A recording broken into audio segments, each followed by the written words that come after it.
Finance and Performance meeting. It's a little deja vu, isn't it, being back online, but we've done this before and I'm sure we can do this again. I will go by just a bit of a reminder around Skype protocols. Remember, please, to turn your video on when talking. Please also remember that the chat bar isn't actually for chat. In these formal meetings, please use the chat bar just to put whether you have a patai or question or whether you have a comment. And we'll have our trustee Sandra and Sandra's keeping an eye on that and can use that chat bar for order of people to ask their questions or make their comments. Right, without further ado, let's get moving, and I will start with our apologies. I have apology for lateness from Councillor Newman and an apology for early departure from Councillor Collins. Do I have any other apologies from you, Sandra, being noted to date? No, that's all, Madam Chair. And if we can just do a roll call also, yeah, please. I'll do a roll call now. Okay, so with no further apology, I'll move those. Do I have a seconder? I'll second, Chair. Happy to second. Thank you, Deputy. Right, let's call now for our roll call. Sandra, could you take that, please? Thank you. Councillor Bartley. IMSB member Blair. Yeah, kia ora. Sorry, I'm here. Oh, thank you, Councillor Bartley. Councillor Casey. Morena. Deputy Mayor Cashmore. Kia ora. Councillor Collins. Kia ora. Councillor Coombe. Councillor Cooper. Kia ora koutou. Councillor Dalton. Morena. Councillor Jarby. Atamarie. Councillor Filipina. Morena koutou katoa. Councillor Fletcher. Present. Mayor Goff. Morena. Councillor Hills. Councillor Mulholland. Councillor Newman is late. Councillor Sayers. Yes, online, thank you. Councillor Stewart. Good morning. IMSB Chair David Taipari. Kia ora. Councillor Walker. Councillor Watson. Yeah. Present. Did you get me? Good. Yes, thank you, Councillor Walker. Councillor Young.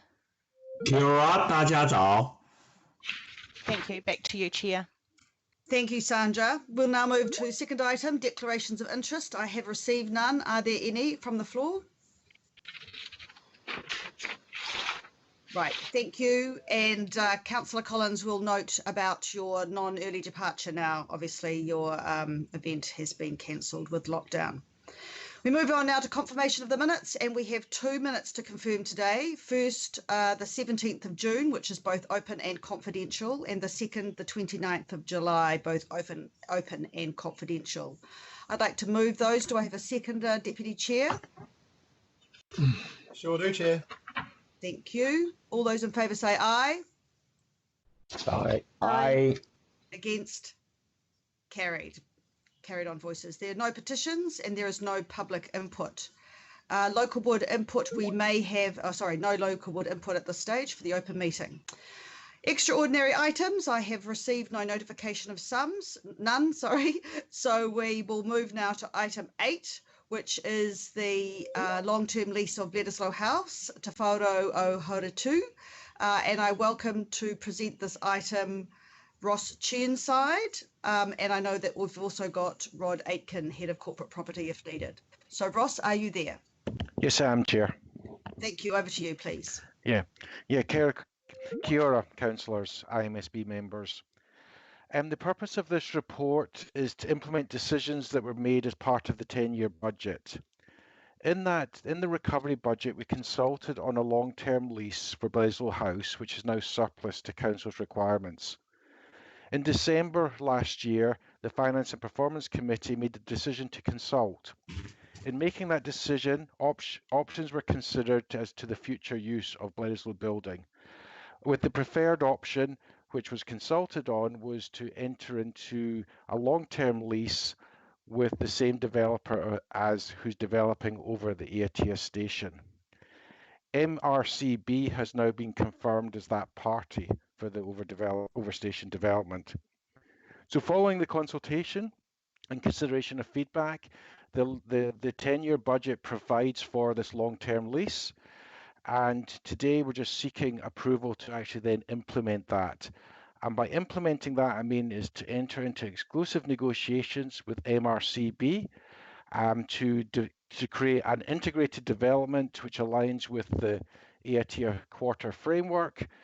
And if agreement cannot be reached with MRCB, then to look at an open market process. MRCB were selected following an open market process which was recently concluded, and that's got the greatest chance of actually being able to integrate these two public realm assets to give the best outcome for Auckland. Yeah, kia ora. Thank you for that, Ross. Any questions for Ross? This is a unanimous decision to do this. I've got a few questions. Right, remember, Wayne, you don't call out, you put it in the sidebar, but I'll open to you for questions. Thank you. All right, so in respect of valuation, I appreciate it's a long-term lease, but have we had any valuation done of what the range might be? Through the chair, yes, but this item is in an open meeting, so I would rather not say any more. There's been some indicative valuation work done, but it's not concluded. Okay. The next question that I've got is around C3. I'm looking at the recommendation where we are approving the lease, but the final terms and conditions under C3 are approved by the Iki Panuku board. And the question I've got is in the context of the sale of the Civic Administration building, which has got some parallels, and because there wasn't any report back to Auckland Council, because there wasn't any check and balance, I'd suggest that there were significant things that occurred in terms of the amount of money that we received, and also issues that went to heritage, possibly other things that it would have been desirable for the council to have some oversight over. So my question is, would there be any problem adding to that C3 the words and Auckland Council, so that the final terms of conditions aren't just delegated to Iki Panuku, but they come back to Auckland Council as well?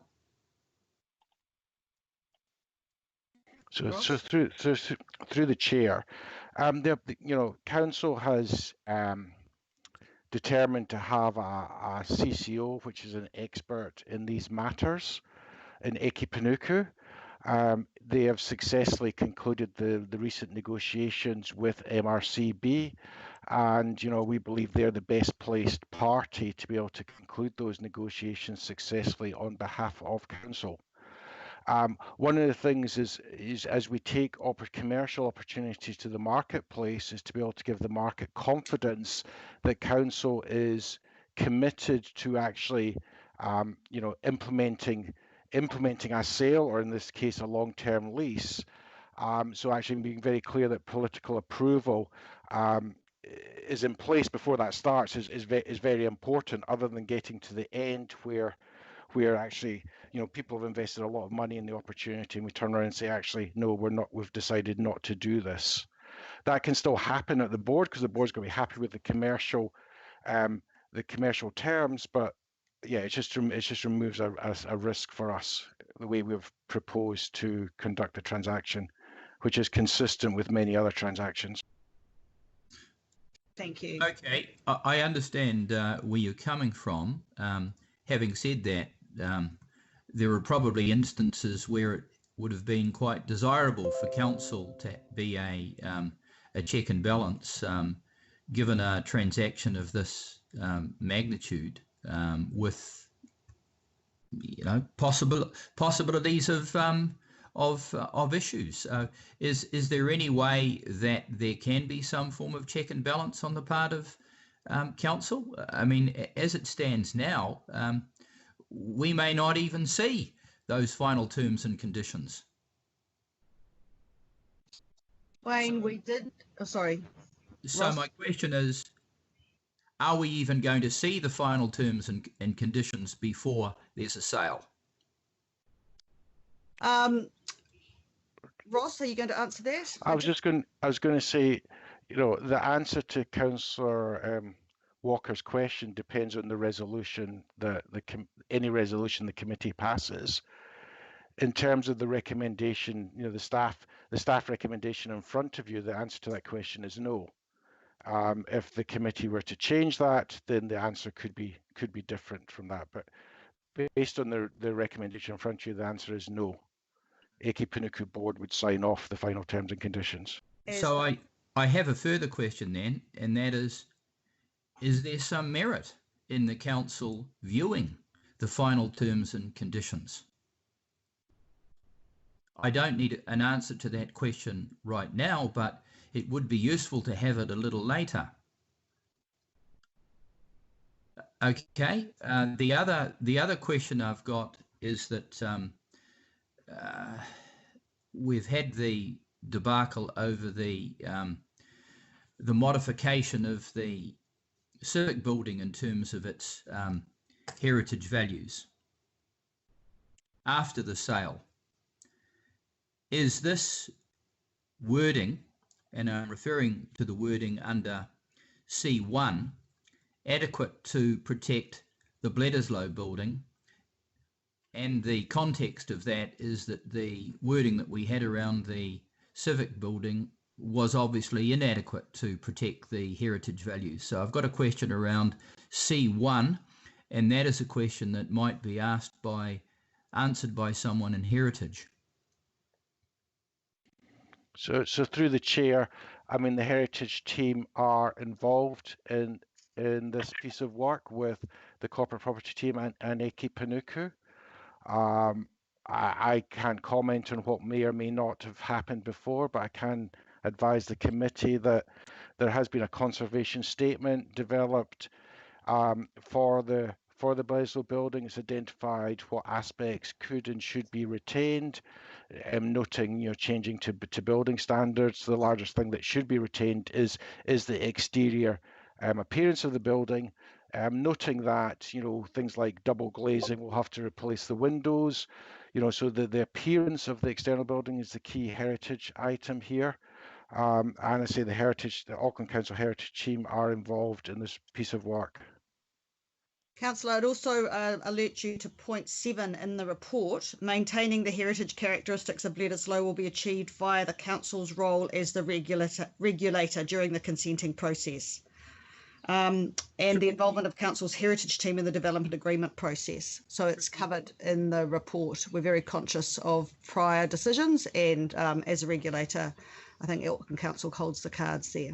So my question is that, are we in a stronger position now than the previous circumstance around the civic administration building, where the regulatory process enabled a change in the consent, and that involved a significant change in the facade and the heritage status of the building, or the heritage appearance of the building?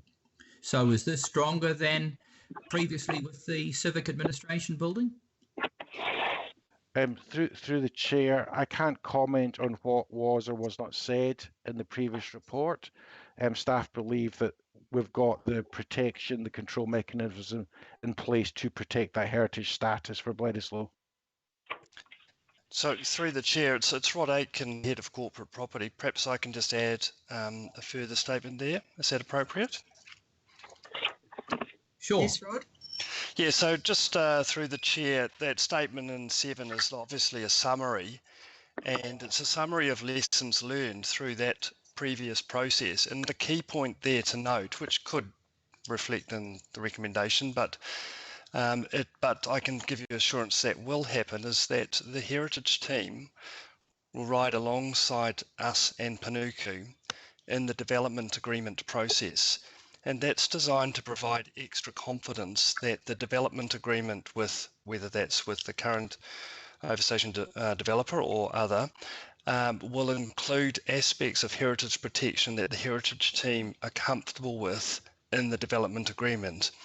And the design of that is a lessons learned piece after the CAB building, and it's designed to improve the process to make sure the heritage team are fully engaged in the development agreement, which will be binding.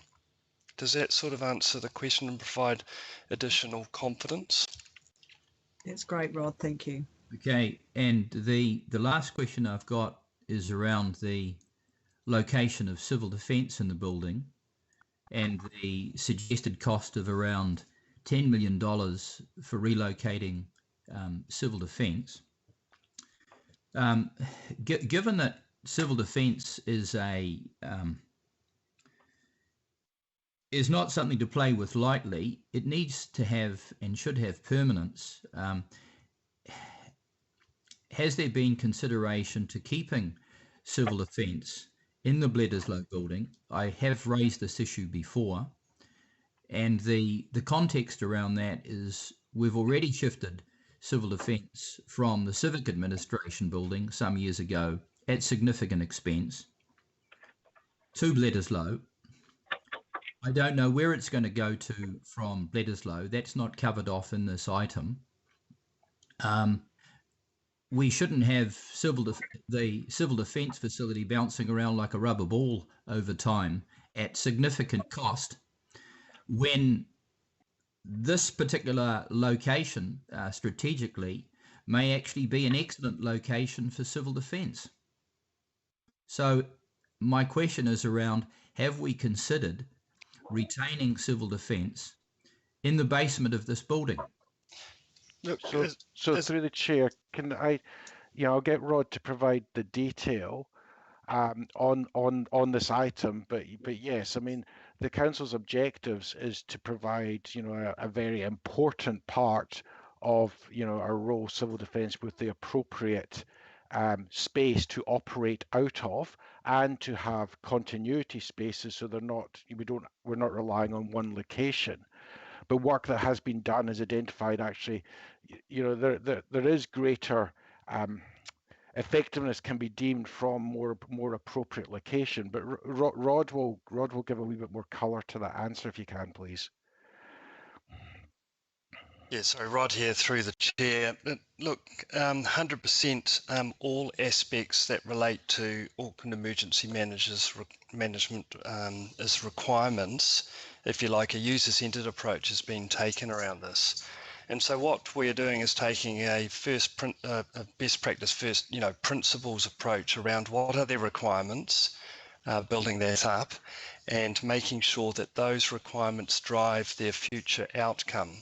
And the key piece for us is to make sure that we get Auckland Emergency Management in the best location that suits their long-term requirements, to your point, Councillor Walker. So yes, I can confirm that all those things are being considered, and that will come out through the briefing process. And we're very much working with Auckland Emergency Management and the governance team to make sure that a long-term fit-for-purpose solution comes out from any potential change in location. So my question around that, given that you've got the Deputy Chair of Council Civil Defence Committee here, that's me, you've also got Sharon Stewart on the line. We haven't had any report to that committee around relocation. So we're completely in the dark from a civil defence perspective. So my question is around what oversight there is going to be of the Civil Defence Committee, for example, and other parts of council. And it goes to the previous question I raised about any council oversight.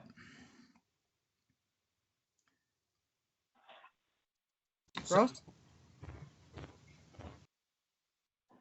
Yeah, so are you going, Rod? Okay, sorry. Through the chair, so GM Auckland Emergency Management and Phil Wilson, Director of the governance team, will be your conduits in there. We'll certainly feed that information to them and I'm sure the appropriate process will be followed in terms of reporting into the committees as appropriate. Would be my understanding. Yeah. And also, I'd just like to add there, if I may, Chair, there is a factor of time frame. So we're not suggesting that civil defence move out of there immediately. There is a lead time, you know, for the next 2 to 3 years to find the right location. And as Rod said, work through actually, you know, the key requirements and making sure the requirements are met. Okay, I think the context of my question goes like this. If we assume that this is one of the most strategic transport locations, if not the most strategic transport location in New Zealand, certainly in Auckland, that there will be significant strengthening attached to any development and so on in the area, that it's reasonably elevated. Quite obviously, it's attached to a very recent structure, which is the CRL, which I assume will have the highest standard in terms of civil defence and earthquake and other related issues. Have those things been taken into account in terms of the long-term location of civil defence at this location?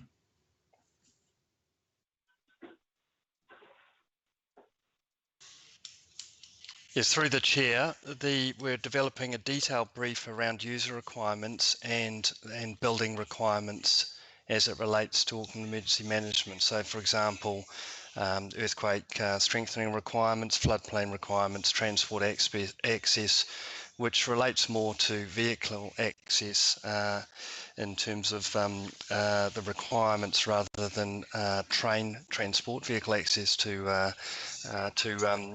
motorway links. So yes, a number of requirements also around building services and building condition.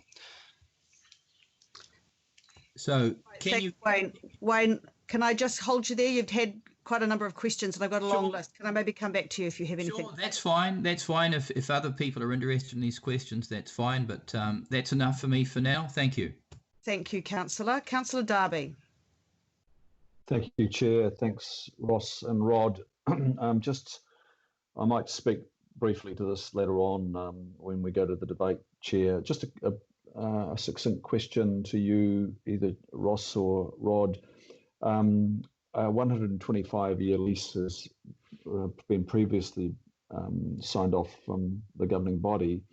When we get into the detail of the terms, is that likely to be a lease period which is paid in advance or paid over the period?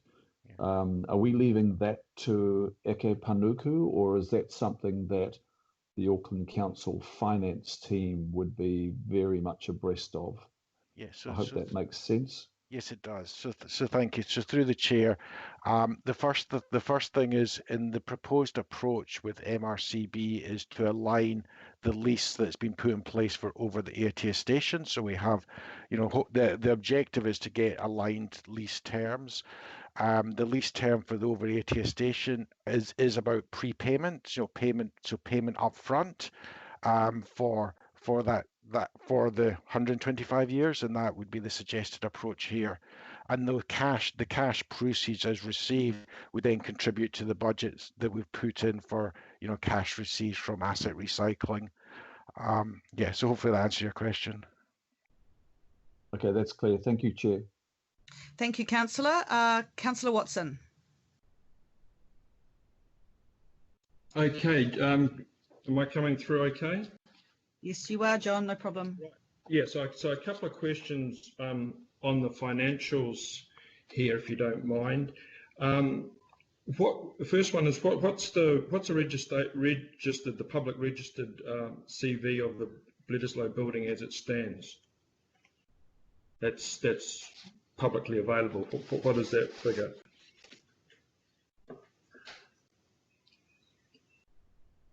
Ross, do you have that? Through the chair, I don't have it directly in front of me. I apologise.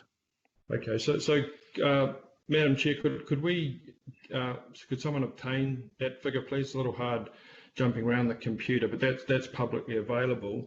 In terms of financial investment in the Bledisloe in recent years, say since around about 2014, how much money has been poured into the Bledisloe in terms of refits, and what income have we got from other departments using other entities other than Auckland Council using the Bledisloe? Rod, can you assist with that, please? Councillor, I might, just before they answer, I might just say, to be fair to the staff here, we've already agreed to transfer the ownership and a change in use. So what this item is actually really about is the lease details.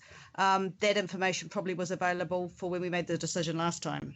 I think in terms of due diligence, which Councillor Walker was alluding to, I think it would just be useful to get some overall sense of how the financials stack up in this in respect of what we're proposing today. That's all I'm asking. So my understanding is that since that time there's been a $26 million refit, there's been over $5 million in rent. We know that there was $6 million put into the Bledisloe Lane refit, and by all accounts in the report, it's going to be $10 million to rehouse the civil defence. So I guess I'm just wondering, is that level of investment going to be recouped by this long-term lease?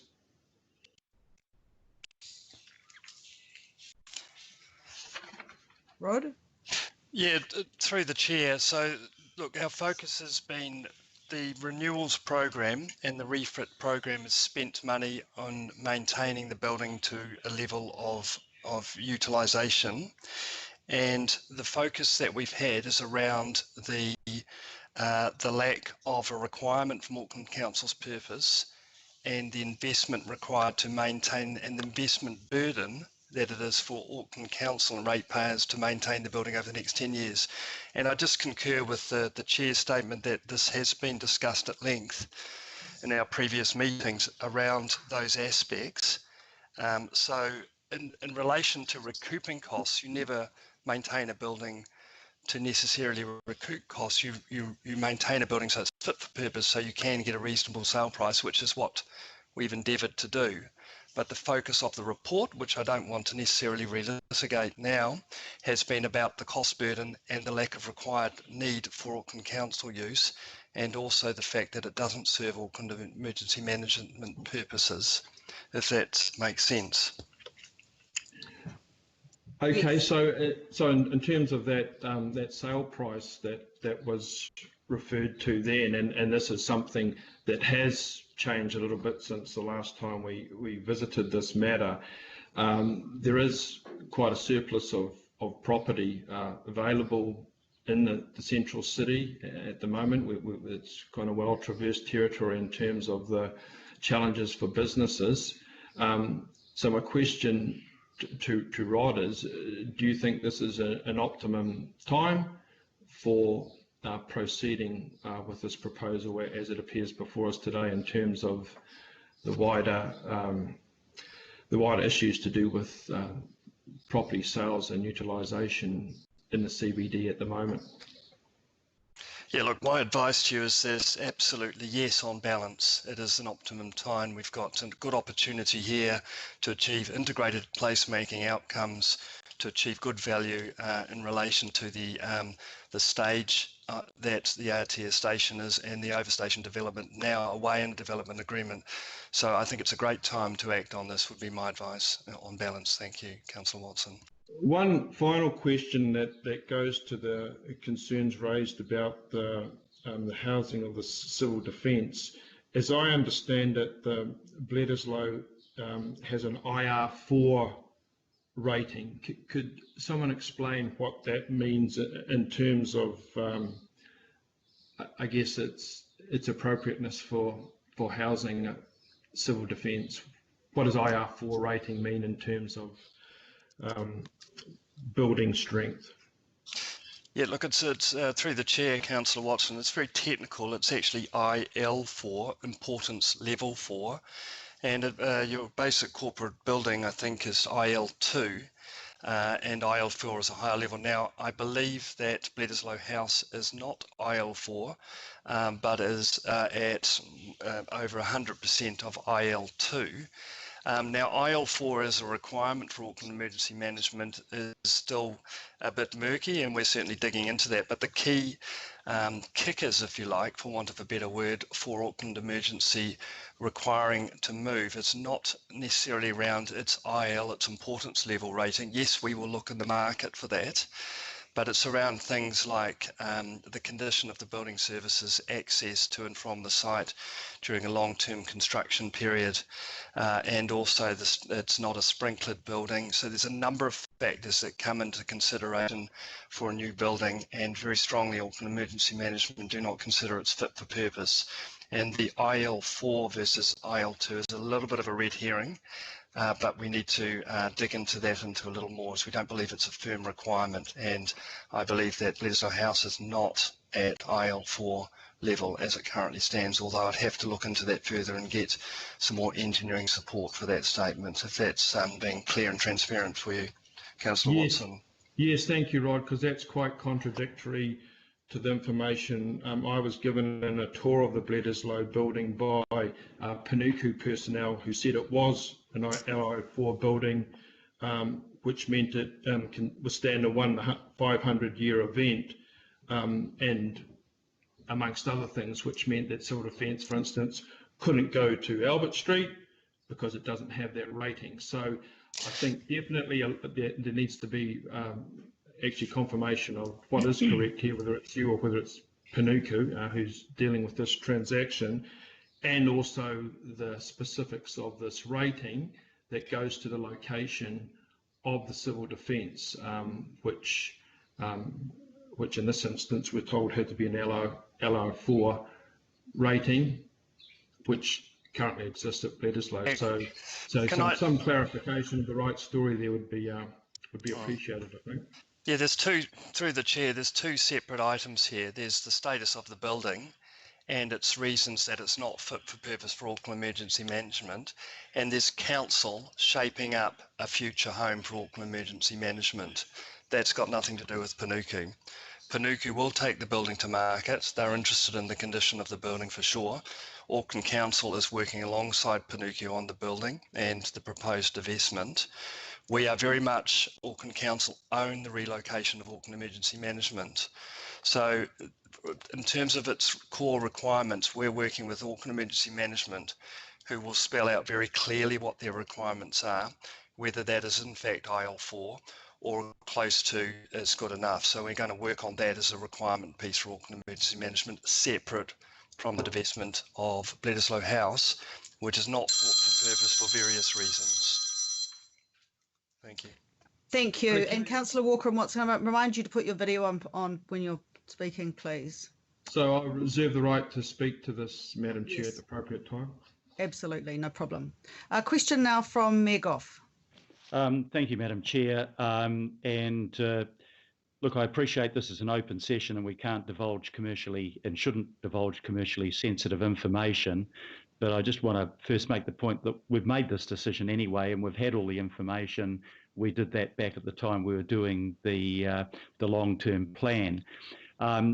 It's clear from the evidence we got that we should lease this building and not retain it. But my question actually goes to point 10, which is that the value of the commercial opportunity will be determined by obtaining independent valuations and leveraging the market knowledge gained during the competitive process for the overstation development. I know that MRCB is the obvious partner, and that's who we'd be looking for because they're doing the overstation development. But I just want some reassurance that our officers are totally confident that we can gain the true market value for Bledisloe without a further competitive tender. Through the chair, yes, that is certainly our intention, and speaking with Eki Panuku and their dealings with MRCB, they believe that the overstation development ended in a fair place commercially, and we see no reason why the Bledisloe opportunity can't have the same outcome. All right, Your Worship.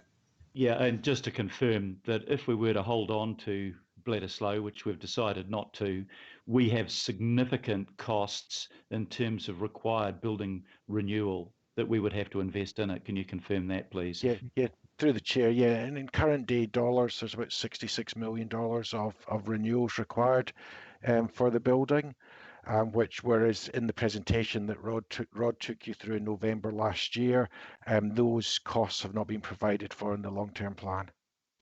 Thank you. Thank you, Your Worship. Councillor Coombe. Tēnā koe, Madam Chair, ngā mihi nui, kia koutou. Just in terms of, appreciate that this is the end of the process and we already approved it going through as a leasehold arrangement, which I think is good, and we're going to learn the lessons from the sale of the Civic Administration building.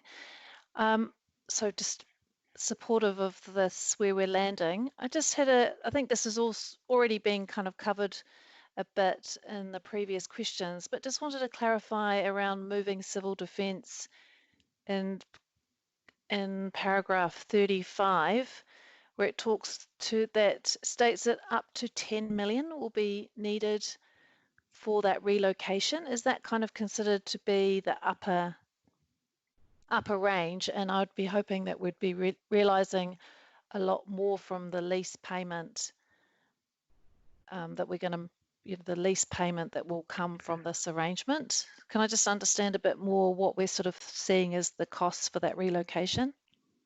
Yeah, so through the chair, Rod will come in and just give you more detail, but that amount of money is for two purposes: the relocation of Auckland Emergency Management, and then also work that is required at Auckland House, given that we've actually, we no longer have staff in Bledisloe, so actually, accommodating more staff in Auckland House needs some more work done there. But Rod, do you want to talk about through the customer elements with Auckland House?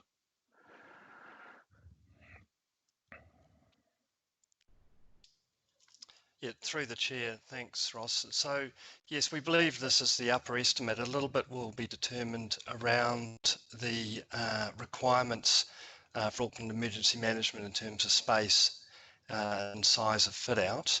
In terms of Auckland House, if you can imagine, getting all of our staff into Auckland House has required some more enabling works there. So for example, the meeting rooms, your meeting rooms in your governance areas and also on level 14 are being now heavily used, and we need to update those with Microsoft Teams kit, which was not contemplated. So there's a number of works that we need to do in Auckland House to bring it up to scratch to support more staff, and finance are across these numbers in principle at high level and have made provision, and we do anticipate that the disposal will realise significantly more than what is being allowed for through finance budgets, if that's okay, through the chair. Thank you, and just to confirm, I support what's recommended, Madam Chair, and don't need to speak again. Thank you. Thank you, Councillor. Do I have any further questions? Well, with no further questions, I'll move into comments, and I have a comment. I should actually move it. I will move it. Councillor Darby, do you wish to second it? Can do. Thank you. Thank you. So I'll now ask you, Councillor Darby, for comment. Thanks, Chair. Look, yes, we did, as the Mayor reminded us, we basically made the big move some time ago. That's initially when we were discussing this, we were talking about disposal by way of sale. It's traditional to dispose of something by way of sale. And at that time, I pointed out, well, you can dispose by using other instruments by way of lease. And I'm delighted that the staff have investigated that and landed that. because I think this strategic asset, right alongside New Zealand's soon-to-be busiest railway station, is going to have immense value in the future. And a building like this has a very long future. So it's a key strategic location, but it's also got to be integrated more fully with the Aotea Station oversight development. And there will be some changes to this building to improve the permeability through the building to the station, but we'll get a lot of benefits coming back and the enlivening of Aotea Square, etc. But look, I do want to dwell on where this contract needs to be written very differently to the contract that we wrote on the Civic Administration building, because I am really perturbed, I'm actually quite angry at the outcome that is being seen with the Civic Administration building, because the heritage values of that Tibor donor design building have been so severely compromised by the regulatory process, that the expected strategic outcomes that we thought we were going to get there have in large not been achieved. That, really unique aluminium fenestration of Tibor Donor, the architect, very distinctive and integral to the architecture of Donor, has been lost. And I can't help but look at that building now and think of the chase developments of, the mid-80s that I was familiar with in Auckland. So that has, or maybe had, a category A rating. 1950 standout architecture, our first high-rise in Auckland. Nothing like it in New Zealand then, but it just doesn't resemble the building that I've grown up with at all now. And that change has been achieved, so to speak, through the regulatory process, despite our very clearly articulated strategic outcomes that we discussed at great length. So now I'm encouraged to hear Ross and Rod say they've learned from that, but I want to make sure in these closing stages of negotiations that we leave no holes for opportunity using the regulatory process to basically erode the values of the cab, or the Bledisloe, I should say, like the cab. Noting though that the Bledisloe is a Category B building, I don't want to see that Category B become a C or something less, like the Civic Administration building is really no longer a Category A. It's more like a Category B. So message to our staff in Eke Panuku is to bolt this one right down. I know there will be some changes to this building, the Bledisloe, there needs to be to ensure it's integrated, but I do not want to see a developer in years to come drive a bulldozer through the contract that we had, as I see we've had that contract so severely compromised on the Civic Administration building. Thank you, Chair. Thank you, Councillor. Good comments. Councillor Watson, did you have a comment?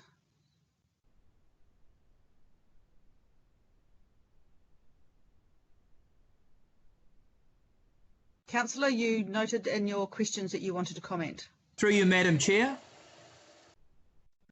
I was talking to Councillor Watson. Well, having said that, there is an amendment that I have emailed through to Sandra, and I need to be able to move that, and Councillor Watson needs to be able to second it. We're the movers and seconders. So I just wanted to bring that to your attention before anyone speaks, because I wouldn't want to jeopardise standing orders. Thank you. Thank you, Councillor. May we see the amendment, please?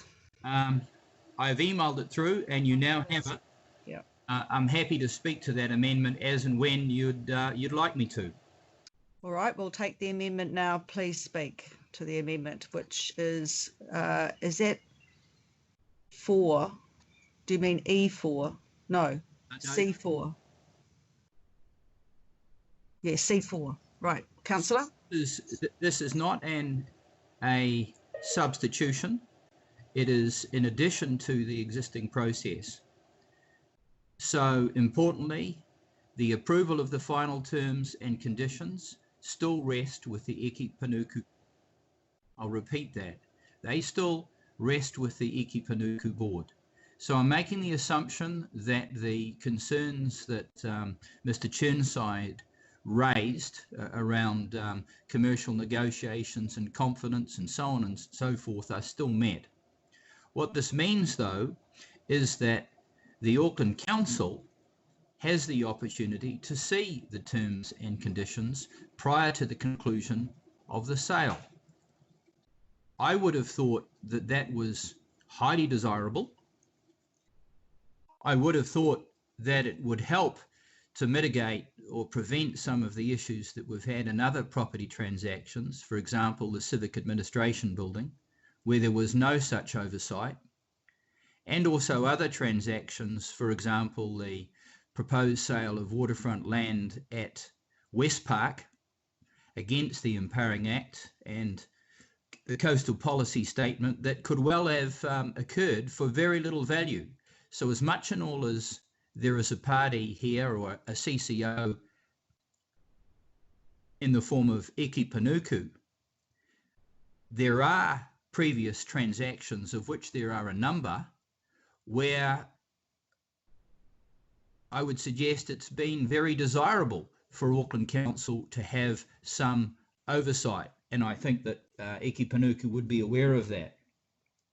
There can sometimes be instances where there are conflicts of interest that may not always be apparent in advance, but sometimes come to light after the event.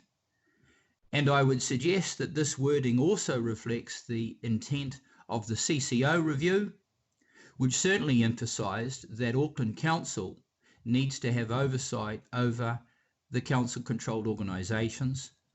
This is a sale or a lease sale effectively of some magnitude. It's in a highly strategic location that is the busiest transport node in New Zealand, certainly in terms of pedestrian count, and highly strategic in terms of Auckland Council's interest.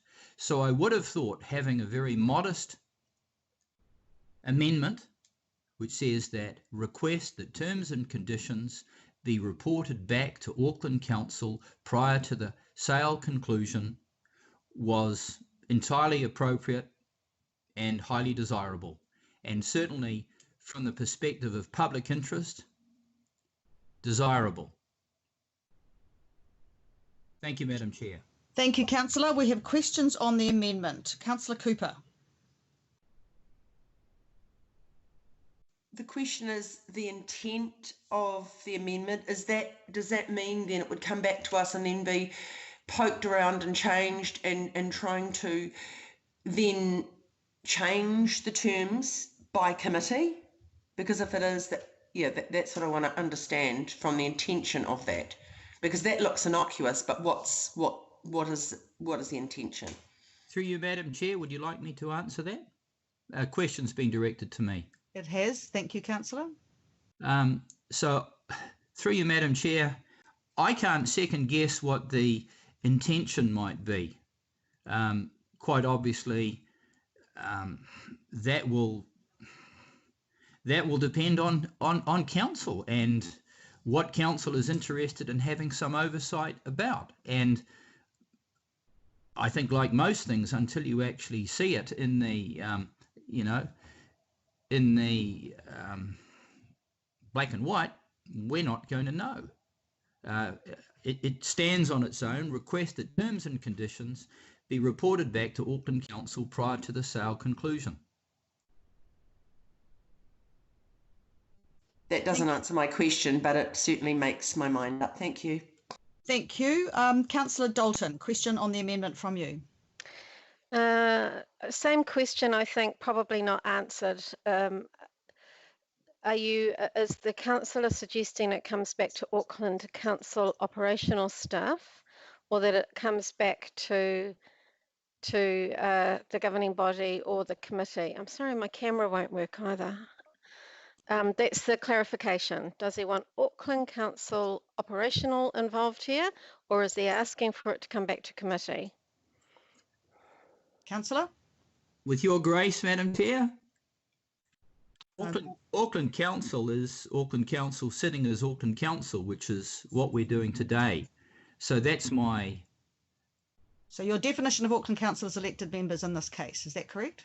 Yes. I mean, it may be that other parts of Auckland Council are involved. I would assume that Eki Panuku would be talking with people in civil defence and other parts of council. No, I think you've made yourself very clear. Thank you, Councillor Walker.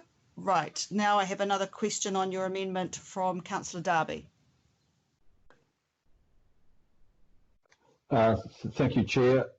I don't think the video is working, despite me activating it. Chair, look, we're not selling the building, we're leasing the building. So, Ross, it's always, Chair, I wonder if we could use the staff here to word this properly, because I think we could possibly all support this, possibly, but it's not a sale. And I'm just wondering if it's better worded, Ross, if it's prior to finalisation of lease negotiations, as we're not selling it. Chair, do you mind if we ask the staff to give us some support on this? Because it's.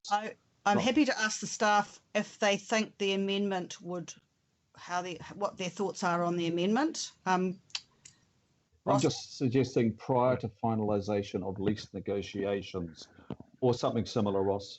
Yeah, so thank you, and through the chair, I mean, yeah, so thank you, Councillor Darby. Yeah, so the first point is we're not selling the building; it is a long-term lease. The second point I just like to make, if I may, Chair, is I don't know how to implement that at this point in time. You know, so, and by that I mean is we could come back and provide a report with the terms and conditions. But actually, I don't know what we do with it, given the approval still sits with Eki Panuku board.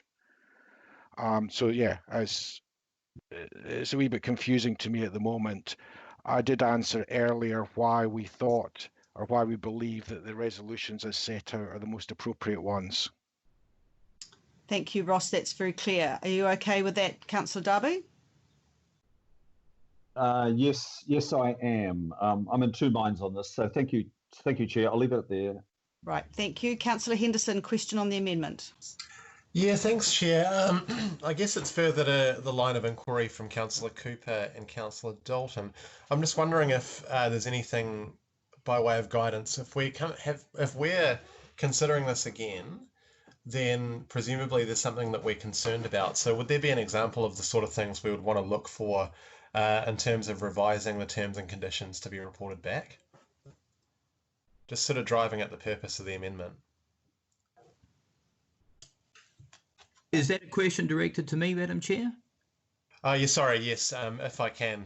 Yeah, Councillor Walker, that'd be great. Okay, so if we take up Councillor Darby's concern, which goes to heritage, at this point where we've got a process that's a little vague in terms of locking down our concerns around heritage. It's very clear that Eki Panuku, together with the heritage team, are going to go away and work that out. And that will obviously, I'm assuming, be reflected in terms of conditions. There are other issues that have been raised today, around value and so on, that might also merit some oversight on the part of council. One of the tests that I often put up is the worst case scenario test. What if, for example, we're selling an asset, take, say, the Civic Administration building, 60 million, 50, 60 million land, 40 million building, 100 million, and we get 3 million for it. Had we known that, we might have actually determined a different strategy. But we weren't even in any position to make any comment because we actually never saw anything. So I can't second guess, but it is very clear from the rather vague set of parameters that Eki Panuku is putting forward that there might be some opportunity and will be some refinement, and I'm suggesting that it's desirable that Auckland Council at least see that. Okay, thanks, Councillor. And that includes you, Councillor Henderson. And just further, Madam Chair, I'm more than happy with that suggestion on the part of Councillor Darby that it reflect the lease, obviously, which is what we're looking at, long-term lease rather than sale. I think that a long-term lease is a form of sale, but anyway, I'm quite happy for that to be tweaked. Thank you. Well, the amendment is yours, Councillor, so I'll leave it with you. Question on the amendment from Councillor Filipaina. Yeah, my camera's working, so my apologies to everybody. Chair, question to the staff. With this amendment, the process around negotiation from Eke Panuku, am I right in assuming that, one, the negotiations around the long-term lease will be done by Eke Panuku, and if this amendment goes through, those negotiations then have to come back to Auckland Council? That's the first question I've got, and then maybe one or two very quick ones as a result, depending on the answer.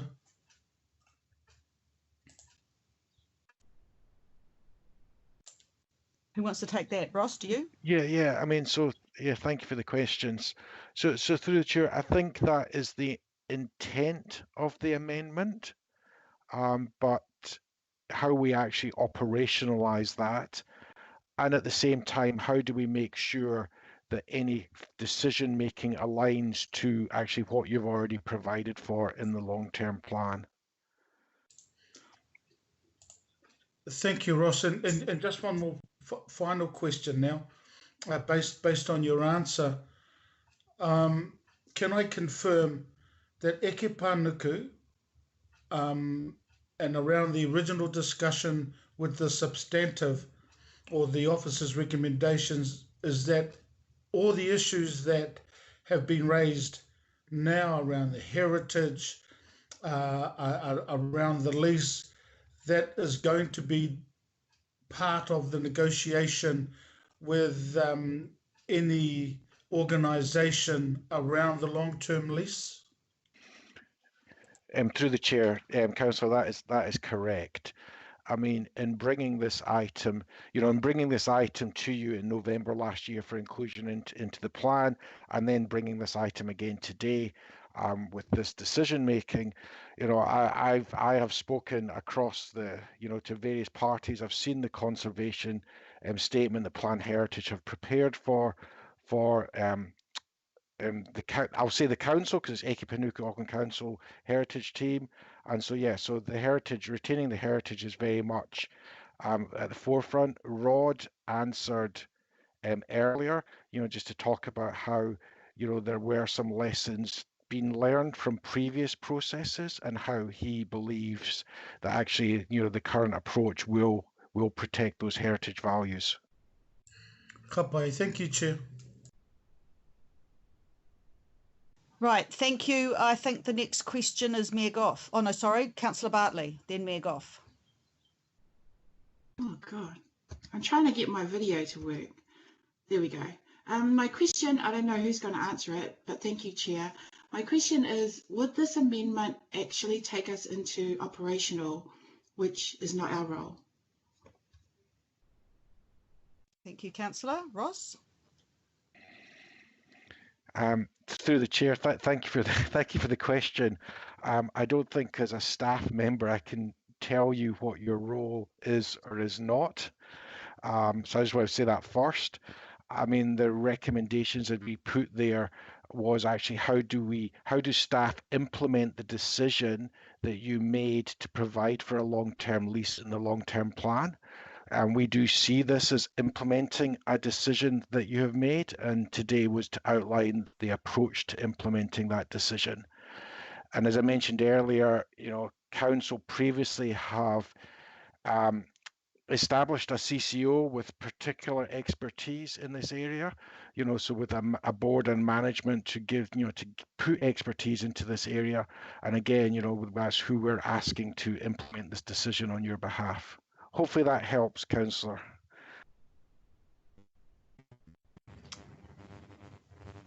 Right, thank you. You're right, Councillor Bartley. If so, I'll go to the Mayor. Thank you.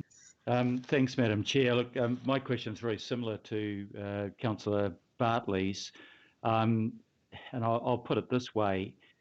The amendment as worded, it is a question, does this make elected representatives and not those with the commercial expertise the body that is actually the negotiator, if it's got to be because the inference of the amendment as currently worded is that we have to approve or we could change it.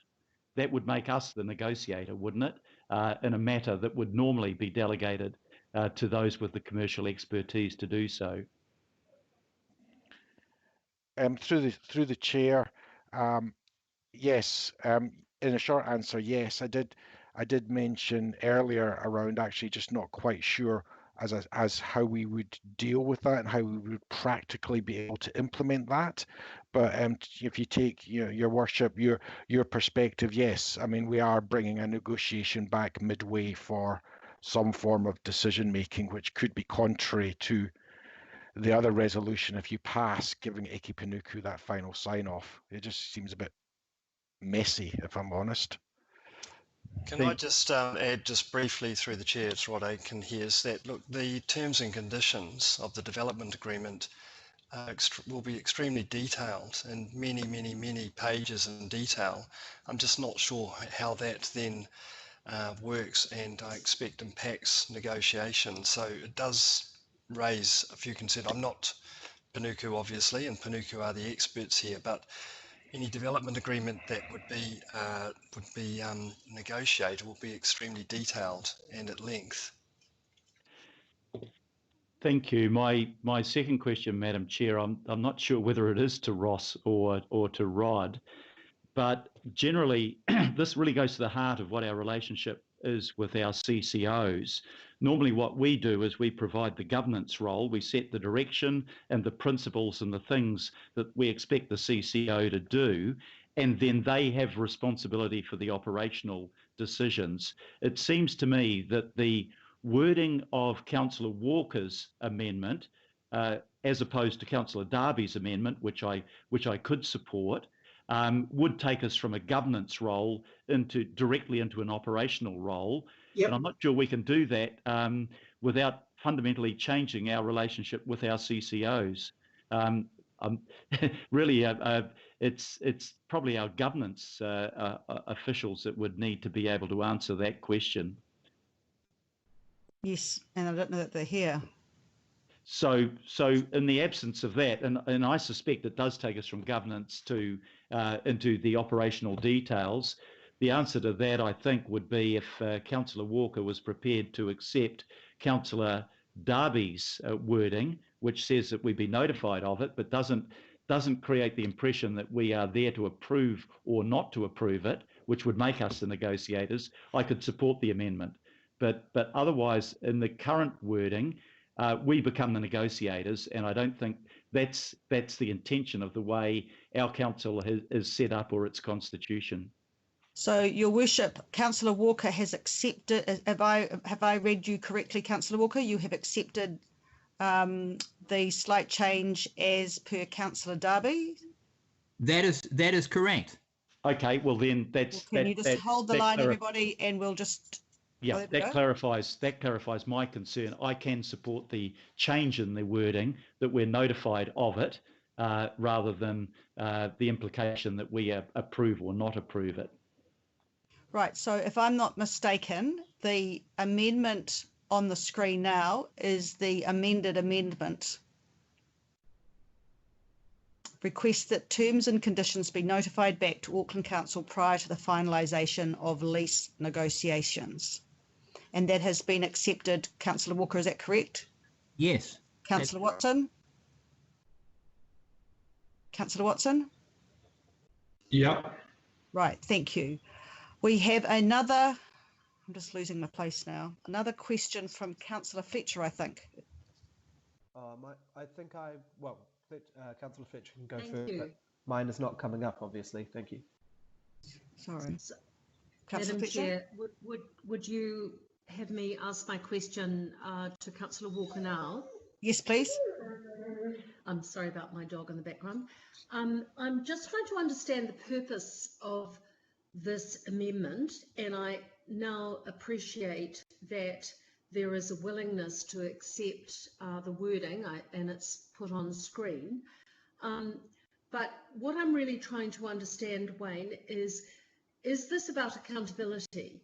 There's been considerable remorse expressed over the Civic Administration building, where in a governance sense, it was delegated to the CCOs, and the execution of that has meant that the heritage has been lost, and I'm perhaps some foreshadowed that might happen.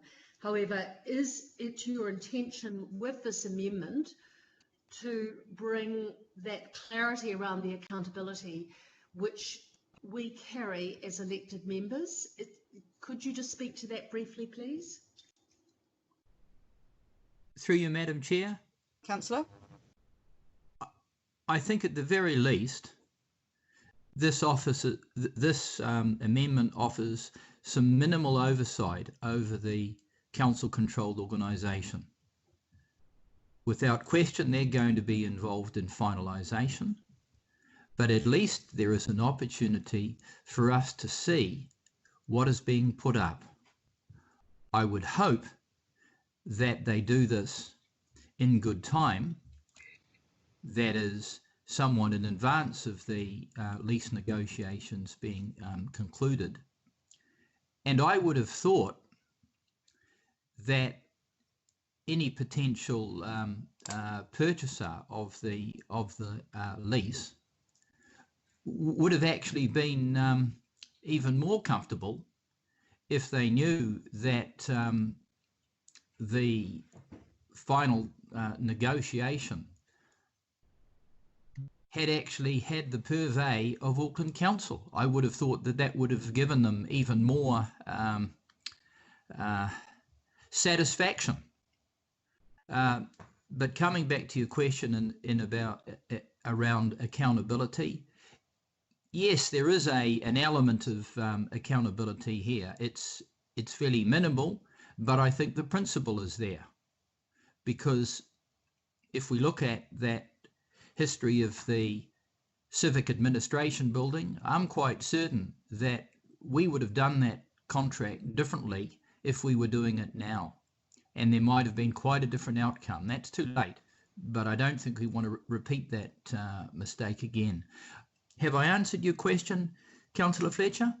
Yes, you have. Thank you for that. I mean, ultimately, as elected members, we have to be accountable, and the governance structure, as the Mayor has touched on, it is important that we know our role in this, and if we've given authority to the CCO, then they should be able to execute it. But as we saw with Civic Administration, perhaps some of the aspects to that were not held true in a regulatory sense, and we live with the consequences now, and ultimately the accountability for that falls on us.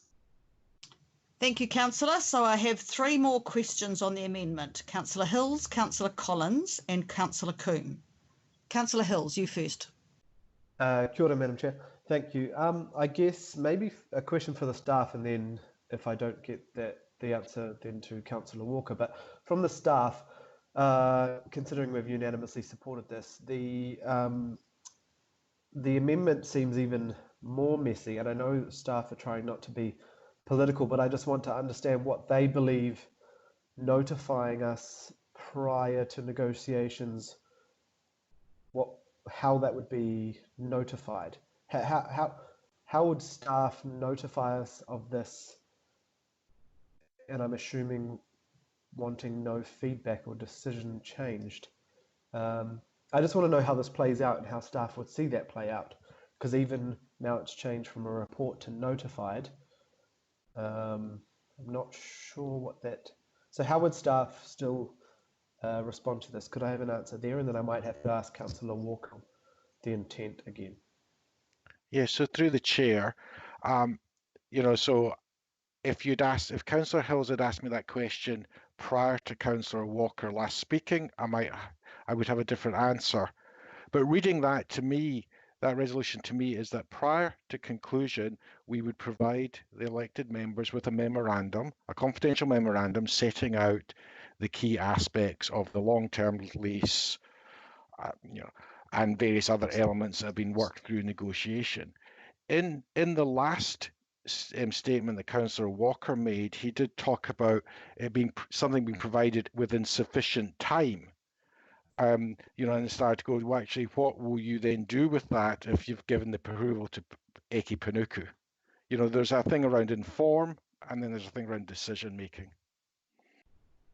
Yes, and considering decisions and discussion when they were in confidential about Bledisloe were leaked out during, would you say there was a concern to notify or send out confidential commercial agreements, including, I assume, budgets and money, with a long time before negotiations is not a sensible thing to do? Through the chair, any notification to elected members would have to be at a stage where we believe that one, the deal has been done and all the significant aspects of that deal have been agreed between the parties, so that you don't actually then get a pseudo secondary negotiation going on, and so that you also maintain the confidence of assuming it's MRCB and they take up the first opportunity, so you maintain their confidence in that process. And thank you, Ross. And if this amendment didn't go forward, you would be providing as much detail as possible after the negotiation was complete anyway, right? So that's information. Through the chair, yeah, absolutely. I mean, I suppose there's two elements to that, Councillor. One is actually, I said earlier, part of the overall asset recycling, so you get updates on that, and we would be updating you on how these things are progressing across a whole suite of opportunities. And then secondly, you've obviously got the CCO Oversight Committee, where Eki Panuku come and talk to you on their work programme once a quarter, and you may wish to ask them specific questions on this opportunity at that time. Okay, and thank you, Ross. And very quick answer from you, Councillor Walker, as the mover. Your comments around as early as possible so we can have discussion and decision, is your purpose that if you didn't like the agreement, you'd then want to change it, the terms and conditions, or alter them in some way? And so then we would... Point of order, Madam Chair. It's a question of... No, hold on. The point of order has been called. I will ask for the person who called that to confirm what that is. Councillor Watson? So it's Councillor Watson here. I think in the last meeting in the Planning Committee, we had it established that such questions of this, I've never been in a council meeting where we have this cross-examination of someone who's moved an amendment. I don't think that's in keeping with standing orders. I'd appreciate a clarification on that. I know there's been a ruling in the past that it hasn't been. If it is now the new de facto policy where amendment mover can be subject to a whole series of questions and commentary, then I'd be interested to know if that's the situation going forward. Thank you. Look, I'll ask Sandra, but I think what Councillor Hills was trying to do is just actually really understand the intent of the mover of the amendment. It wasn't disrespectful. I think it was just asking for clarification. But Sandra, could you confirm for me, please? Thank you, Chair Simpson. The questions being raised are for the members of the committee. Staff shouldn't really be providing advice, but I believe it is for clarification. The questions just in terms of the intent of the amendment. Thank you. I'm happy just to speak to the Okay. amendment then, Madam Chair. Don't worry about the question. Thank you. All right, we'll leave you then, Councillor Hills. I'll move to Councillor Collins. Thanks, Chair. Look, I think my question has been asked in, sorry about the video.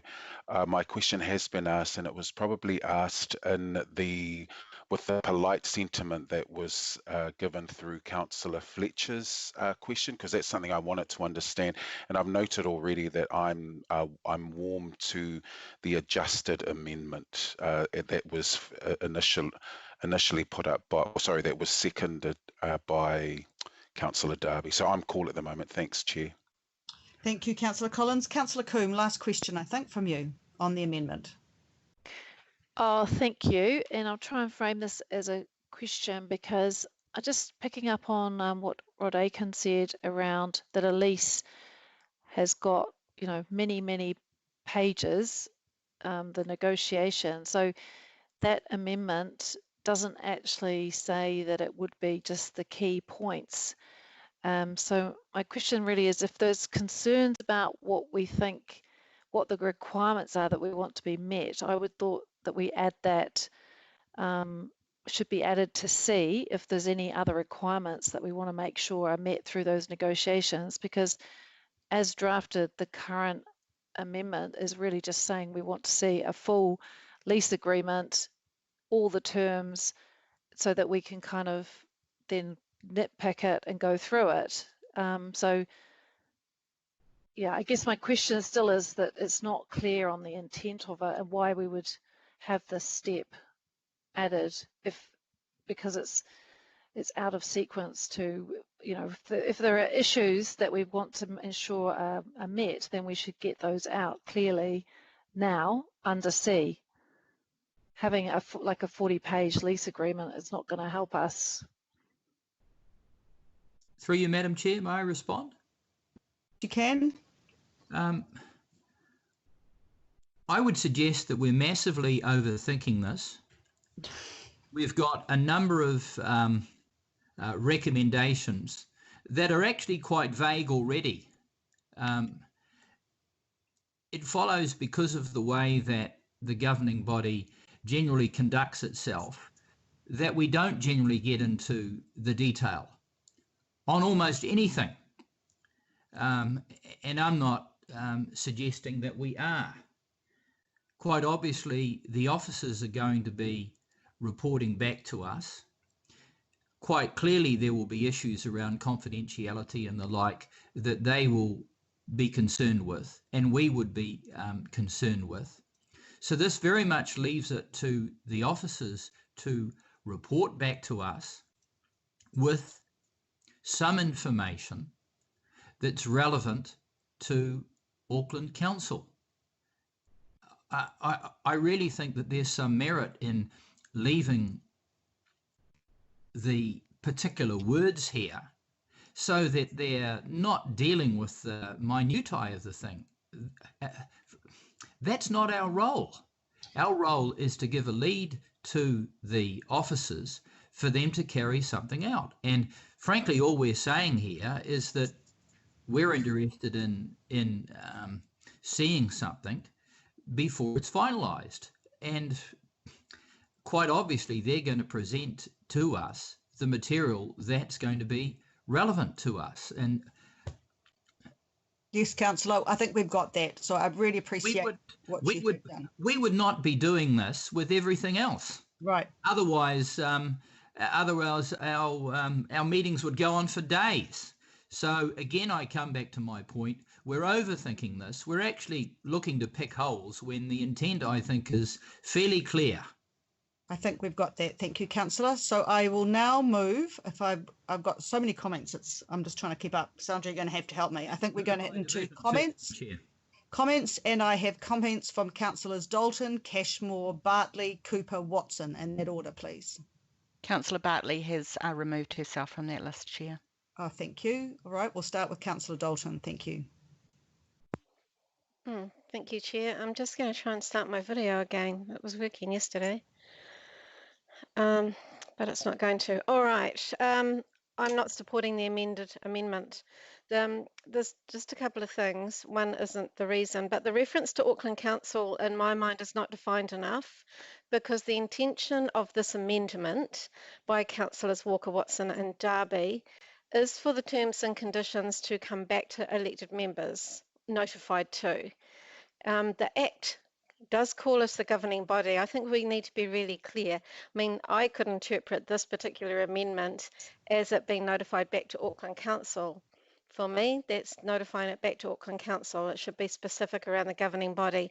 I'm not asking for a change to that. I'm just making that point.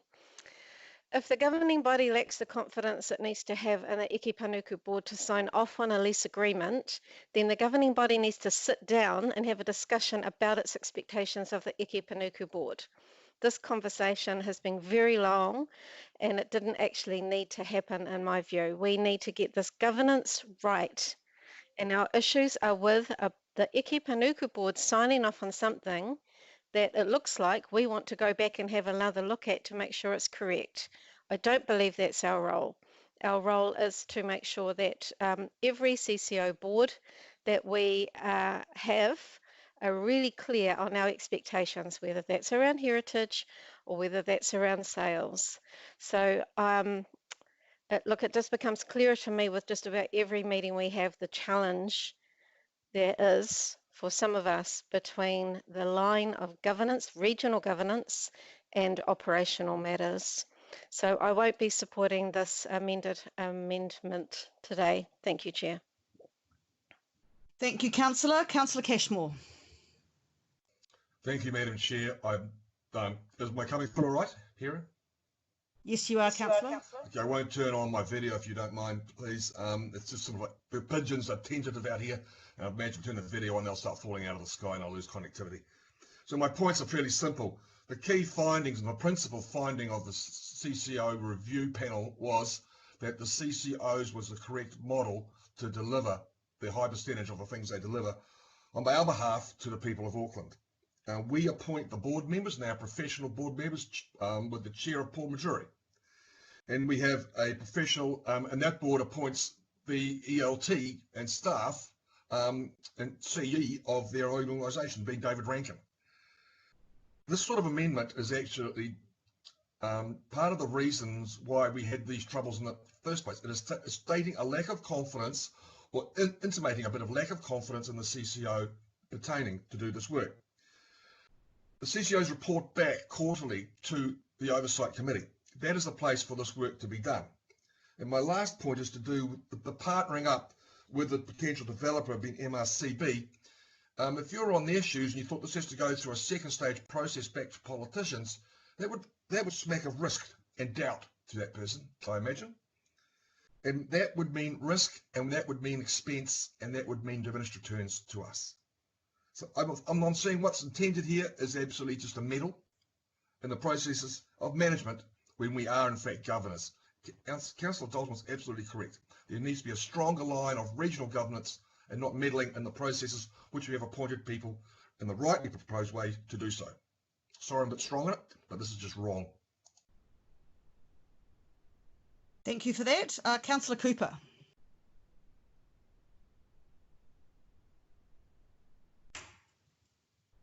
Thank you. I mean, for me, oh, sorry, have I started the video? Yes. All of those things that Councillor Dalton and Councillor Cashmore have said have been on my list to say. So I won't say those. I wholeheartedly agree with them. This is about trust, and we must trust our CCOs. Otherwise, our whole system falls apart. Also, the other issue around negotiation, people in the other party, the group negotiating this lease, have the right to have trust in the fact that they're negotiating with one group. Because if they can't have faith in that negotiation, then it will be flawed, and it isn't a fair process. For me, that's why I first said, I'm sorry, Madam Chair, that I set off this round of asking questions, but that was what I saw behind the intent. There's no point in seeing this unless you can do something about it. So to me, that shows that this amendment is about fiddling with it. And we don't have a role in fiddling with the amendment. So I cannot support this. We need to let Eke Panuku do their job as we direct them to with our statements of intent, their statements of intent and our letters of expectation. So I can't support this, Madam Chair. And I think if this is supported, it sets a very dangerous precedent right across all of our CCO work. Thank you, Councillor. Councillor Watson. Thank you, Madam Chair, and I'm having trouble with my video too. I'd like to thank Councillor Walker for putting this amendment up. One of the key findings, if not the key finding of the CCO review, was that Auckland Council, i.e. the governing body, should exercise some more oversight of the CCOs. And that wasn't actually meant as a criticism of the CCOs. It was actually meant as a commentary on the lack of oversight and supervision that the council has exerted in the 10 years the Super City's been in existence. So not the CCO, us. And in this case, I'm kind of prompted to recall the words of Winston Churchill, who made a lot of quotes about history, but one of them was that the one lesson of history is that humans don't learn from history, and that's what I see exactly playing out here. Councillor Darby referred to the instance of the Civic Administration Building, which had heritage features too. It was a Category A. This is a Category B. This Civic was identified as having exceptional overall national, regional and local significance in terms of its historical, technological and aesthetic values. Now, that was from Salmon Reed. That was what was said during all the regulatory processes that accompanied the terms and the agreement, or came from the terms and agreement of the development agreement. And look what we've got today. You know, we've got an outcome that bears no resemblance to the heritage values that were said were going to be protected. We've been told here today that you know, that we've learned from this, and that, you know, we'll have we can have faith in the regulatory process and the heritage team working together. That's not what happened in the last time. The regulatory side of council, the planning side, was saying one thing. They supported the changes and were in fact quite dismissive of the east and west facades as their importance to the overall heritage preservation. Our heritage team, to their credit, they opposed them. And made the commentary that the loss of the original building material would be mitigated by a faithful reconstruction of the original faces. Now, that didn't happen. We were sitting on the sideline being reassured, and there was endless questions as to the heritage preservation at that time, and that just didn't amount to anything. In this instance, we've got an opportunity to learn from that disastrous heritage outcome for the people of Auckland, never mind the financial outcome. Someone referred to meddling in the roles of the CCOs. The CCOs actually appreciate direction at times, and I would suggest this is one of those times. We've just seen the conclusion of a prepaid lease at Gulf Harbour Marina, where the financial outcome without selling the marina is the same as the outcome that was being proposed with selling the marina. That was due to meddling and direction from council. So we have a situation there where the marina has not been sold. We have the same outcomes in terms of community good and the same financial outcome. That was council meddling that did that, not just leaving it to the CCO. So I would suggest, Madam Chair, that this very, very mild amendment is the least that this council can do, the members sitting around this table, a large number of whom I might add, who voted for the sale of the Civic and the consequential assurances in terms of both price and heritage protection, this is the very least people can do in terms of following through on the nearly $1 million we paid for the CCO review and actually bolstering our CCO, not just leaving it to them and then complaining afterwards and leaving them to cop the bad publicity, but to actually having a part in that. And in this case, it amounts to just having a look at the finalisation of the lease negotiations. That's hardly interference of a major magnitude. So I would just say in winding up that my concern doesn't just go to the heritage outcomes, which have been so evidently remiss in the civic, but also actually to the financial outcomes too. Because when I look at the CV, 48 million, that's publicly available. When I look at the considerable investment in terms of the $26 million refit, the $10 million for the relocation of the civil defence, the loss of income with rental, etc., I see a rather delicately balanced financial situation here that I want to exercise at least some awareness of, so I don't end up getting ambushed with, a $3 million sale and a $100,000 deposit and a 20-storey building that bears no relation to how it was before. I'd like to avoid that outcome this time, Madam Chair, and this amendment is probably the mildest means of at least seeking to do something along the way to ensure that happens. Thank you, Councillor. Councillor Filipina. Thank you, Chair. Off the bat, I will not be supporting this. When I read it, and especially the word that's in front of us underlined, which is finalisation, I can see, and this is why I asked the question around process, I can see another debate happening. I can see a leak to the media in regards to some of the conditions before it actually is negotiated. I would rather, and I would rather include in there, if it goes through, that we get notified or comes back, the conditions come back to council after the lease has been signed. I agree with Councillor Dalton and also Councillor Cashmore and others. We're governors. We're not the ones. It was unanimous for Eke Panuku to end up finalising and negotiating the lease requirements.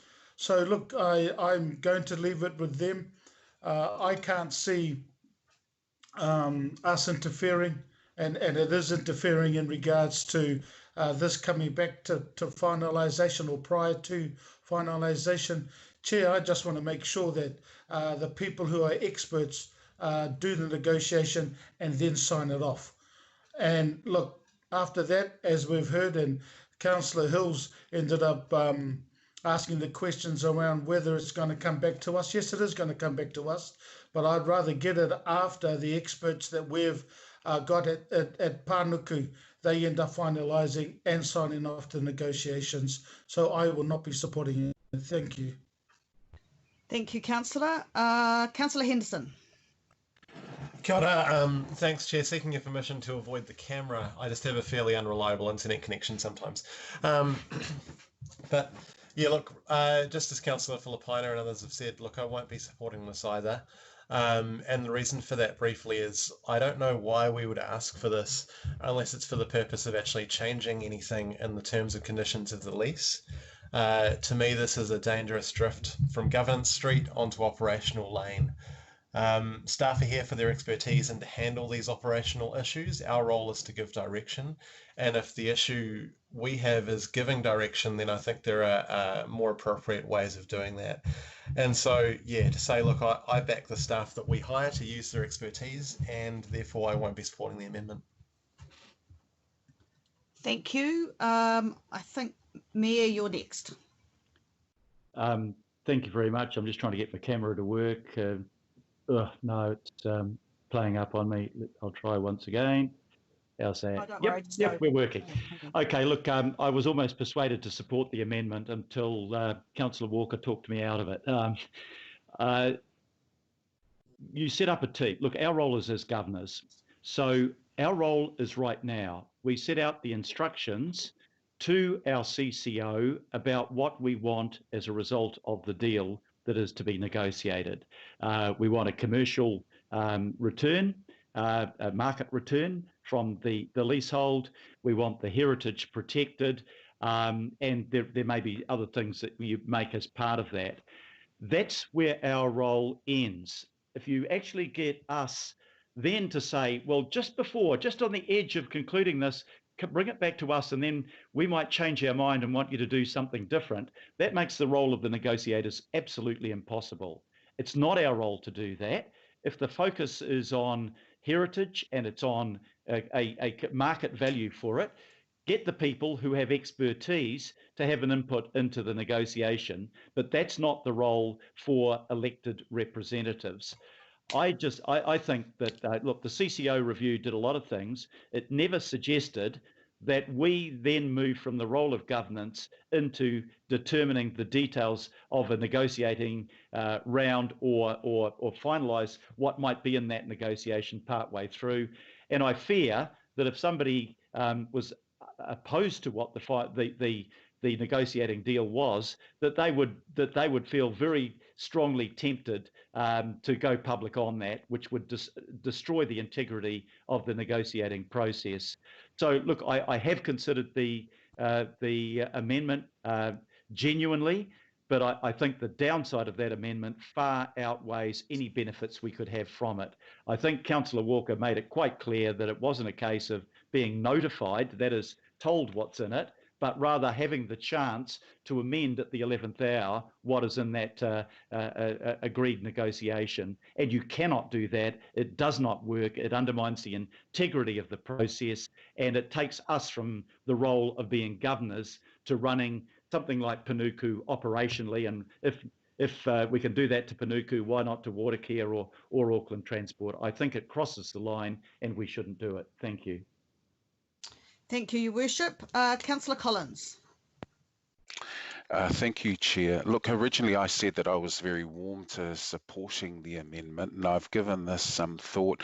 I wasn't going to support the original amendment, and I thought that this one had, I was warm to it because I thought it was taking it a half step.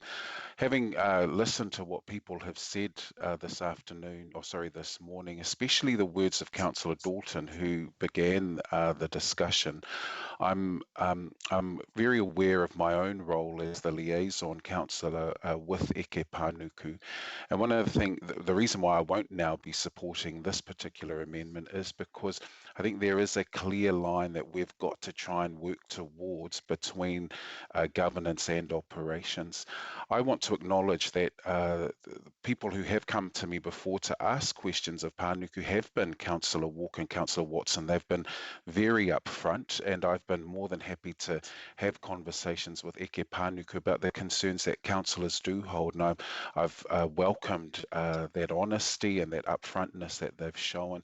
And I think this is another situation where we can have conversations to rebuild, for some people, to rebuild that sense of trust in the CCO. And look, that's going to take time, but for me, I'm landing on the place where I'm in complete agreement around distinguishing the line of governance and that which is operational. And again, look, I'm the liaison councillor to Eke Panuku. I'm happy to have an offline conversation just so that they're aware, and it may mean that there's further discussions to be had, because it's important that we as governors show that we're confident in this process. We're confident in our CCO, their management structures. They have a board, and that for some of us is taking some time to get to, and I just want to acknowledge that, but I won't be supporting the amendment on this occasion. Thanks, Chair. Thank you. Any further comments? Councillor Fletcher? Yes, Madam Chair. I want to speak only briefly, but I think this has been a really important discussion on our respective roles, and governance is an issue that really has always interested me. I think that where we have gone wrong in the past is, as elected members, that we haven't had sufficient clarity around our own brief of what we expect from our CCOs, and that is where I think that distrust has emerged, and that isn't in any way disrespectful of the CCO. I think it's probably a fault that we can find within ourselves. I take this amendment, however, in a sense of simply one of oversight, and I do think we need to take leadership and be accountable for that leadership from time to time. My understanding of what Councillor Walker and Councillor Watson were trying to do was not to go and renegotiate or anything of that kind, but just have the comfort in a belts and braces way that those issues, particularly in a regulatory sense pertaining to heritage, had actually been factored in. So on that basis, on that understanding, I'm quite comfortable with the amendment, and I would like to support it as such. So thank you. Thank you, Councillor. Councillor Darby. Thanks, Chair. Just put the video on. Look, thank you. Hey, look, there's questions of trust and, you know, our role, and I don't have any question about trust in Eke Panuku, the chair there, Paul Majuri, who I rate very highly, and the chief executive, who I rate equally highly. But look, I am reflecting on what's transpired at the Civic Administration building, and that's why I am going to support this amendment. Look, I had trust, you know, that our so-called bulletproof agreement there that safeguarded the heritage values of the Civic Administration building would stand up. And we identified those in some ways quite prescriptively at the Planning Committee. And I've seen a memo, I requested a memo on what transpired there because it really concerned me. And it's quite a long memo and it's well outlined, and Eke Panuku contributed to that, and so did our heritage team. And what I saw is Eke Panuku did their damnedest, as did our heritage team, to ensure those strategic outcomes regarding heritage were carried over and enforced. But it was the regulatory process that actually pulled the rug on it.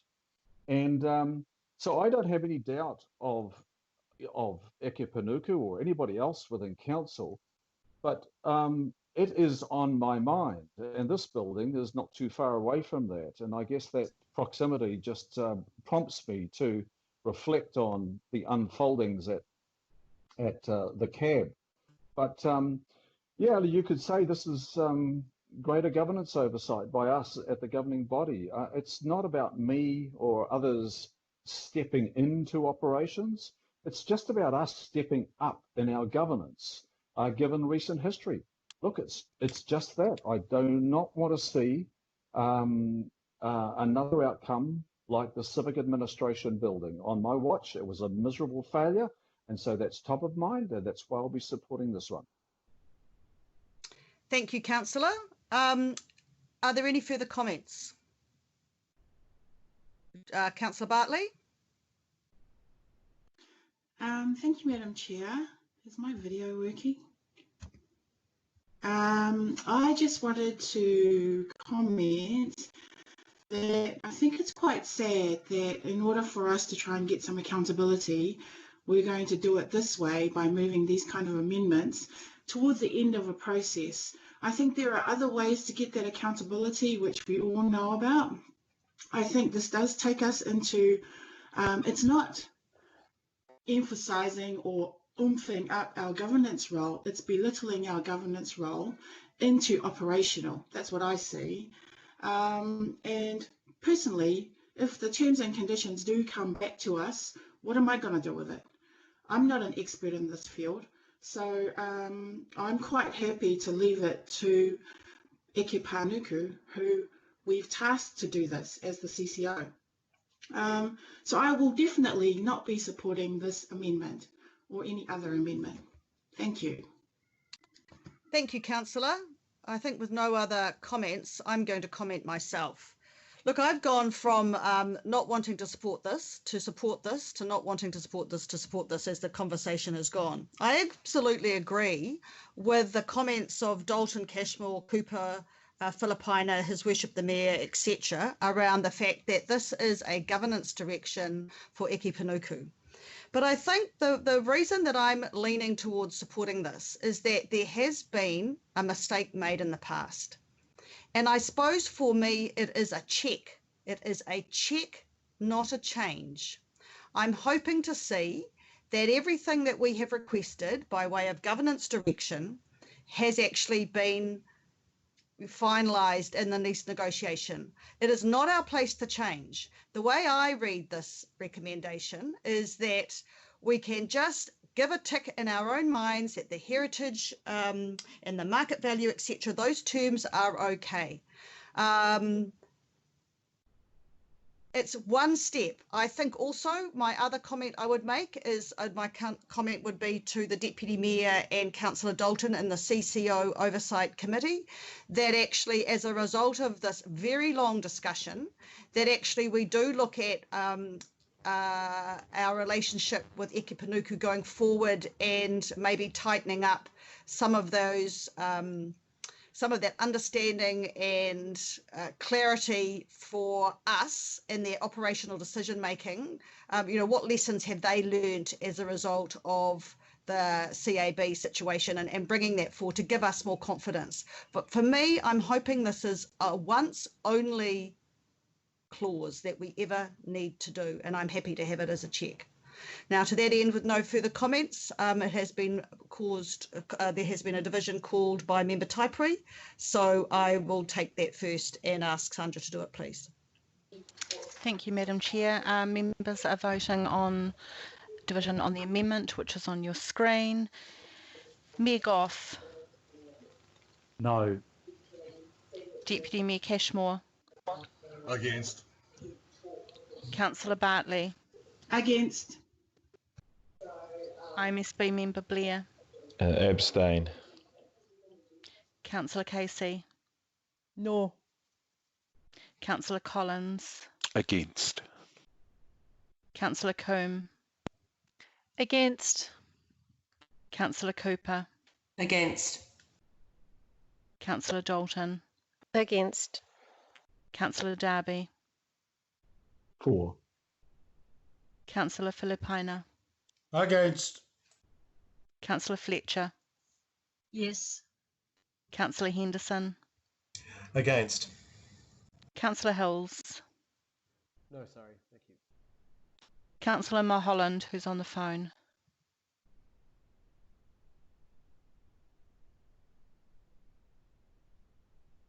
Councillor Newman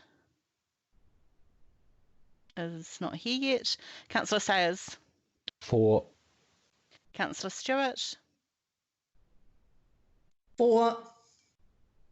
IMSB Chair Taipari. No. Councillor Walker.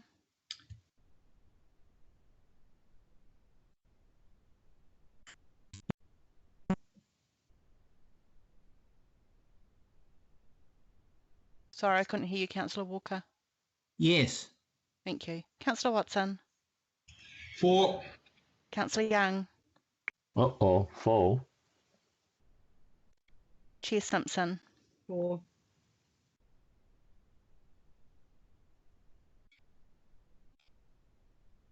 That's lost. Right, the amendment has been lost. We now go to the substantive. Please pull the substantive up. Right, I will try this on voices. All those in favour say aye. Aye. Aye. Aye. Aye. Aye. Against? No, and have that recorded for Councillor Watson, please. Thank you. And Councillor Stewart. And Councillor Stewart. I take that as being passed then. Thank you. 5-minute break, please, people, before we go on to the next item. Thank you. Sandra, you got me voting against? Thank you. Yes, we will note that, Councillor Walker. Thank you. Thanks.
Belgrove Reserve in Avondale. I will ask, we've got with us Matthew and Carol. Are you both online, Matthew and Carol?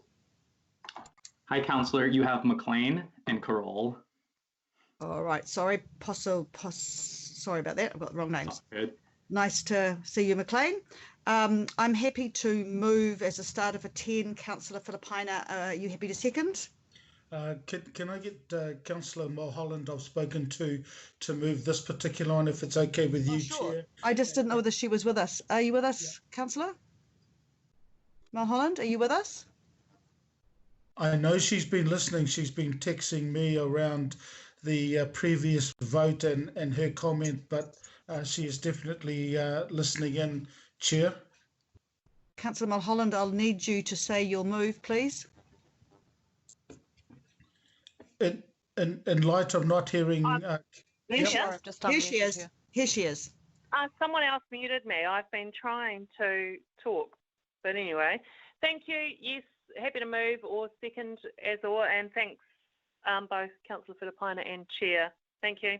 All right, if you'd like to move, Councillor Filipina, do you want a second? No, that's all yours, Chair. I'll stay in the background, and Councillor Casey will second the next item. Yeah, gotcha. Okay, Councillor Mulholland will move and I'll second. Okay. So who would like to lead off? Okay. Through the chair, I'm happy to intro the item. Right, thank you. So this is a recommendation from the PACE Committee for Finance and Performance to dispose of 397 meters squared of Corner Street Reserve land to Kaingaora to enable the acquisition of a new 1,372 meter squared pocket park and pedestrian access way in the same area. Disposal is recommended as the current corner reserves are too small to meet open space provision targets and provide no benefit to connecting parks and open spaces. Staff ran a public notification process under the Reserves Act 1977, conducted engagement with impacted iwi, reported findings, received full local board support in May, and PACE approval in July. There was one objection through the public notification process in relation to the acquisition of the new pocket park. There were worries it'd be enclosed within the new development, but since it is increasing size, access, and sight lines, staff recommended PACE proceed with the land exchange. Thanks, McLean. Any questions? Perfect. Any comment? I think it's pretty self-explanatory. With no questions or comments, I'll put it to the vote. All those in favour, please say aye. Aye. Aye. Any against? I think that's been carried unanimously. Thank you. Now we move on to the next one, which is Murray Halberg Park in Owairaka. Again, a recommendation from the Parks, Arts, Community and Events Committee. I'm happy to move. You're happy to, there we go. We've got a mover. Councillor Casey was going to move this, is that correct? Councillor Casey? Councillor Casey, are you there? Are you happy to move? Sorry, Okay. I didn't know it had been predetermined, so I'll just withdraw my motion. No, you can second, Councillor. Are you happy to do that? Yes. Right, thank you. No, it was just mentioned before by Councillor Filipina, sorry, from the PACE Committee. Right, we have a mover by Councillor Casey and a seconder by Councillor Fletcher. Any questions? Oh no, sorry, I should hand over to Matthew. Matthew, you doing this? Sorry, McLean, my fault. McLean. McLean again? Oh, sorry, I've got the wrong notes. I'm sorry, McLean. If Carol is online, I think she was going to intro this, but if she's not, I'm happy to do this one as well. Right. Sorry, I am online. Can you hear me? Yes, we can, Carol. Good morning, Mrs. Chair. So this item is similar to the previous one. It's a land exchange in Murray Halberg Park in Owairaka. It has been supported by the local board and agreed by the PACE committee in the last month. We have run a public submission campaign and sought feedback from the impacted iwi. we have received 4 opposition from the community. One was related to the exchange being unfair. Staff has considered this opposition, but we're actually making a small gain of over 1 meter in the exchange. One submitter didn't provide a reason for his opposition, and 2 submitters opposed the land exchange and expressed concern with a wider development around the park, which did not impact directly on the land exchange. So staff recommended that the land exchange proceed, and as I mentioned, was agreed by the base committee. So the land exchange in this case consists of the acquisition of 3 lots of land and the disposal of 3 others. And the PACE committee recommends to the Finance and Performance Committee to move those disposals. We have omitted 1 lot of land as part of the disposal, and this has been rectified in the recommendation that are in front of you. Okay, thank you, Carol. Any questions for Carol? Any comments? Well, then I'll put it to the vote. All those in favour say aye. Aye. Aye. Against? Aye. Carried. Aye. Thank you very much. Now we move on to item 11, the review of the Forward Walk programme, and I believe there is one amendment that needs to be addressed in this item. Kerry, are you going to cover that? Yes, I can do that. Kia ora, committee. So there's just one change to the work programme that's set out in the report before you. So underneath, excuse me, underneath the review of policy section, we had the significance and engagement policy down to come to the governing body in August of this year. And really that was included just to show the follow through from the workshop that was held last month. That policy is now going to be coming to the governing body in September. So just 1 month late. That's right. Later, I should say. Right. Okay, with that amendment, noting that, any questions on the Forward Work programme? I'm happy to move. Deputy Chair, are you happy to second? Sure am, Chair. Right, thank you. I'll put it to the vote. All those in favour say aye. Aye. Aye. Against? No, nothing against, so I'd move that as carried. Thank you. And then we have the summary of the Finance and Performance Committee information, memoranda and briefings. I'd like to move that. Councillor Henderson, will you second? Sure will, thank you. Any questions? Any comments? I'll move, and it's been moved and second. I'll take it to the vote. All those in favour say aye. Aye. Aye. Carried. Thank you. There are no items of extraordinary business, so I will move now to a procedural motion to exclude the public. Do I have a seconder? Councillor Henderson? Yep. Thank you. All those in favour say aye. Aye. Aye. Against? Aye. Carried. Ladies and gentlemen, you will now have to exit this call and come back on the confidential call, Skype call, and we will start in about 5 minutes to give everybody a chance to hang up and reconnect. Thank you. See you on the other side.